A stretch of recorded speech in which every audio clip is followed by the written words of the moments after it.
Today's tip is to avoid the ostrich effect. Humans as a species are largely loss averse. We don't like loss. The pain we feel from loss is often greater than the pleasure we get from the equivalent level of gain. As a result, we can often go to great lengths to avoid loss. One example of this is our tendency to avoid information in order to avoid the unpleasant impact we expect it to lead to.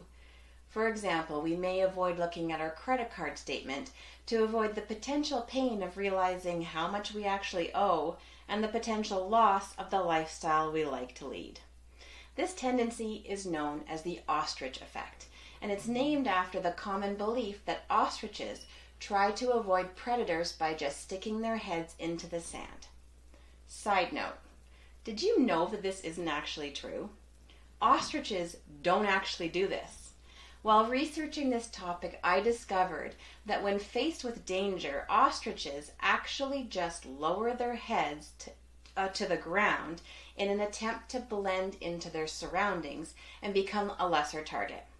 Since their heads are so small, it likely fooled more than one person into thinking their heads weren't there at all and were actually buried in the sand. And like many other myths and misconceptions, this one took off and is now used as a common metaphor for someone avoiding their problems. All right, even if the rest of this episode doesn't apply to you, hopefully you've just learned something new. So it wasn't a total waste of time. Now back to the now misnamed ostrich effect. This cognitive bias happens when we make the decision, consciously or unconsciously, to avoid information, even in cases where that information could lead to a positive outcome overall. It was originally coined to describe the tendency of stock market investors to check the stock market often when markets are performing well, and actively avoid checking when they're not.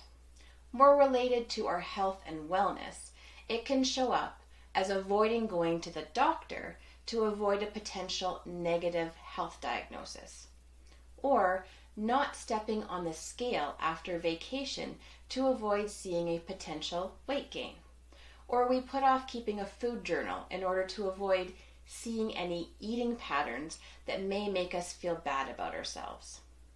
Obviously, as we know, avoiding the information doesn't make the problem or potential problem disappear. The information is still there whether we choose to look at it or not. Avoiding the information and getting stuck in the ostrich effect not only keeps us stuck in a potentially negative situation, it can actually make that situation worse. In the first example, if we don't receive a timely diagnosis, that health issue could get worse and lead to irreversible consequences. On the other hand, avoiding the information can also mean that we're worried about something that doesn't actually need to worry us. That doctor's appointment could result in the discovery that there is no negative diagnosis in the first place. Though it can be tempting to run away from potentially bad news, in the long run, we're almost always better off knowing where we stand and how we can improve. So, how can we help ourselves and avoid the tendency to stick our heads in the sand? First, try to focus on the big picture. I know I often talk about taking big goals and breaking them down into smaller, short-term goals. However, if you find yourself stuck and bogged down in temporary setbacks and disappointments, it might be time to pull back. Take a look at the big picture and remind yourself of your ultimate goal. Focus on the reasons why you decided to do this in the first place. Although the losses and setbacks might still sting, this might help offset the pain and make it feel a little more worth it. On the other hand, it might be helpful to narrow your focus and try being mindful. Mindfulness is just about paying attention to what's happening right now in the moment and not judging it as good or bad. Mindfulness can help combat the ostrich effect by allowing us to notice our anxiety about receiving the information we're trying to avoid.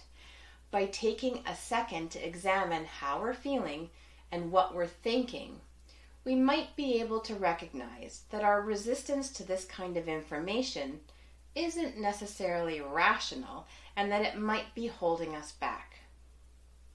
And lastly, sometimes you can keep your head in the sand.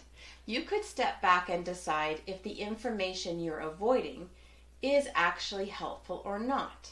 If you think you may have gained a little weight while on vacation, you could give yourself a break. Feel grateful that you had an amazing time and really enjoyed yourself. You don't really need to know exactly how many pounds you gained. Just work at getting back into your healthy eating and activity routines, and that weight will take care of itself. On the other hand, you could focus on looking at different, more helpful information. If you really don't want a food journal shining a light on a habit that you aren't proud of, focus instead on writing down all of the fruits and vegetables you eat each day. That information will help you feel far more successful and give you a goal to improve upon.